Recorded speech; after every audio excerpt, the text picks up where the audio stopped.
Thank you, Kelly, for bringing me in the most fabulous piece of jewelry. I mean, what happened was, Kelly, I walked in and Kelly said, your outfit, you look like you need something. You need a little accessory. Yes, I needed it's a nice accessory. It's a beautiful, well, this is your medal from Sochi.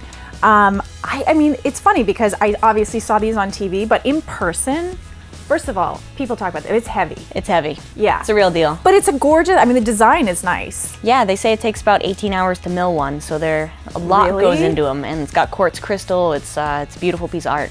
Yeah, but you're not selling it anytime on eBay. No, I'll be taking it back right after this as well. You know, I think for the person who calls them their own, it's really what the medal represents that gives it value. And for me, this medal came 12 years after I first won an Olympic medal. So to get back on the podium 12 years later, I know what this one cost me and I know how hard I had to work for it. So I like this one more than any of my other medals because of how hard I had to work for it. Athletes talk about that rush that they get. What does that rush feel like for you as an athlete? Yeah, I think we look like risk takers, especially as snowboarders, but everything's very calculated for us. We're calculated risk takers. So, you know, what we are doing, although it probably looks exciting and crazy, it's so planned out and we've done it hundreds of times. Right. So, do not try this at home. Yeah, do not try this at home. Work your way up. But it feels very normal for us. If you're doing it right, there shouldn't be a rush. There shouldn't be that exciting, oh my gosh, I hope I landed this. So if you have a rush, you might be doing it wrong. Okay, that's actually a great piece of information. I'm just recalculating my whole life right now because all of it kind of feels that way. How do you sort of work up to doing like a 1080? At the time when I first did it at the X Games in 2011, no other woman had completed that. Men had been doing it for years, so it was a huge step forward for us. And it was just something I wanted to do, and I think as a competitive athlete or as a human, it's easy to look around to our surroundings, like I was saying, and really make decisions based off of that. And especially in competitions, it's easy to look to your competitors and say, okay, they're doing these tricks, I need to do this to win.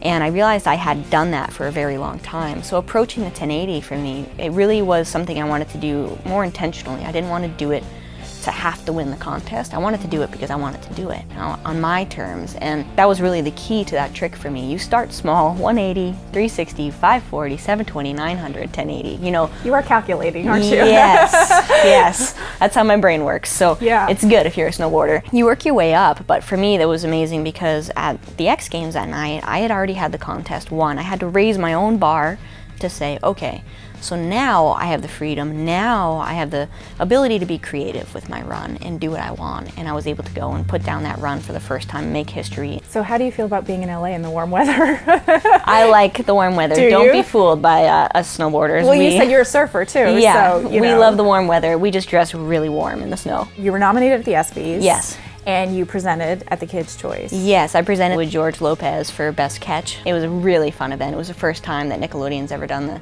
Kids' Choice Sports Edition, so it was awesome to be a part of it. How do you feel about glamming up? Do you get into it? Or? I love it. It's really fun. You know, obviously, I don't get a chance to do that and come out to big events. My town that I live in is quite small. Yeah. And because we are in Hollywood, is there a Hollywood actor, anybody? If you could meet anybody, who would it be? If I could meet anybody? Is Brad Pitt too easy to say? No, that's a good one. Why not? Sure, if we're asking, sure. Thank you so much for coming in. Thank you. Thank you for bringing me this. I'm so sorry I'm not giving it back. Yeah, right.